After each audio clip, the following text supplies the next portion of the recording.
Good morning. This is the last Sunday in June when we would typically be having our Pride picnic in our outdoor space at Sojourners. We're not able to do that today. We're focusing on Pride, and I have a story to read you. It's called Pride, the story of Harvey Milk and the rainbow flag. It's written by Rob Sanders and illustrated by Stephen Salerno. Harvey Milk was an ordinary man, but he had an extraordinary dream. That dream would change history. And here's Harvey thinking, and he's saying, you have to give them hope. Hope for a better world tomorrow. Harvey dreamed that everyone, even gay people, would have equality. He dreamed that he and his friends would be treated like everyone else. He dreamed that one day people would be able to live and love as they pleased. And here's part of his dream, riding a tandem bike with a just married sign floating behind. With his New York accent, Harvey talked to everyone about his dream. His voice boomed. His body bounced with energy and excitement. See how he has his bullhorn and people have signs saying, Gay Pride, Peace, Pass Gay Rights Bill. Some people listened, a few agreed, but most did not. But Harvey's big voice and his big dream wouldn't be stopped. He discovered that the best way to change laws was to help make laws.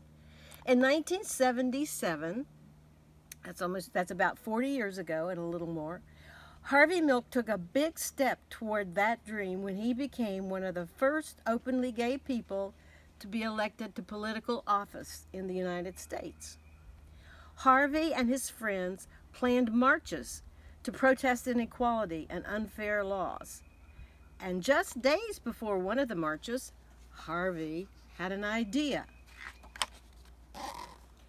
A symbol, he thought. We need a symbol that shows who we are and how we feel.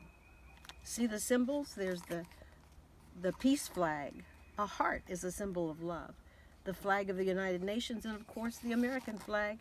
Something to carry during the march, something to make people feel they're part of a community, something to give people hope, something extraordinary. Harvey knew an artist who could help, Gilbert Baker. Harvey asked, Gilbert, he said, we need a flag. Volunteers arrived to help Gilbert's design come to life. Together they dipped fabric into large barrels filled with vivid, vibrant dyes.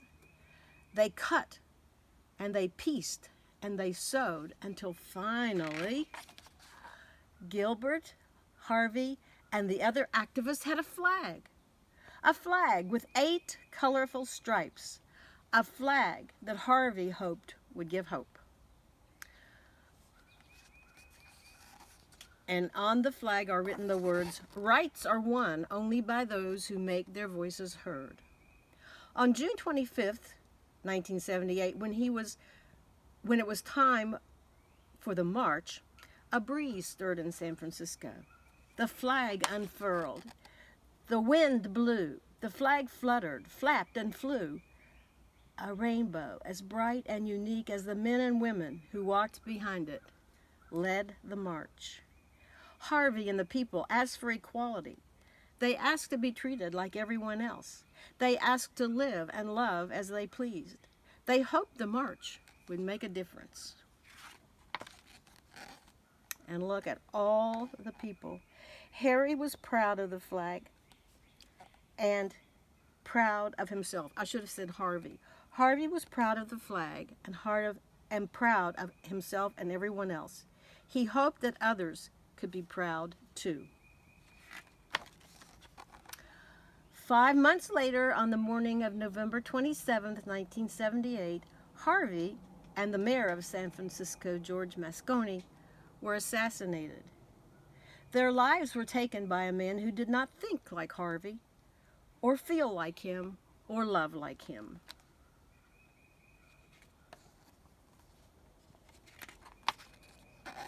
The flag did not fly on that dark and sad night. Instead, thousands and thousands of people marched silently, carrying candles. The candles wove through the streets of San Francisco, up and down hills, and around city buildings. A mile of glowing candlelight in honor of 2 lives lost. That could have been the end of Harvey's dream and the colorful flag, but it wasn't. More rainbow flags were created. Some of the colors changed. 8 stripes became 6 stripes. But the meaning of the flag did not change. It was a flag of equality. More and more people began to think of the flag as their flag, and they began to feel pride. They began to have hope. In 1994, Gilbert Baker designed another rainbow flag.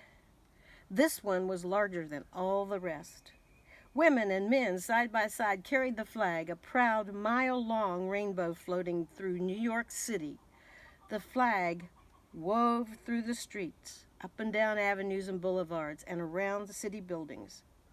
The people demanded equality. They demanded to be treated like everyone else. They demanded to live and love as they pleased. They were proud. They had hope. They would make a difference. More rainbow flags were made. Some were printed on bumper stickers, some on t-shirts. Others were hoisted onto lampposts. One hung in the Museum of Modern Art in New York City. Soon the rainbow flag was flying in other countries like Brazil, England, Ireland, Russia, Singapore, and Turkey. The rainbow flag now unfurled on farms, in suburbs, and in cities. The flag flew proudly outside public buildings, hotels, shops, restaurants, churches, and homes. And once, on June 26, 2015, the White House was awash in the colors of the rainbow flag. Equality, pride, hope, love. Harvey's dream became a flag for us all. You just have to give them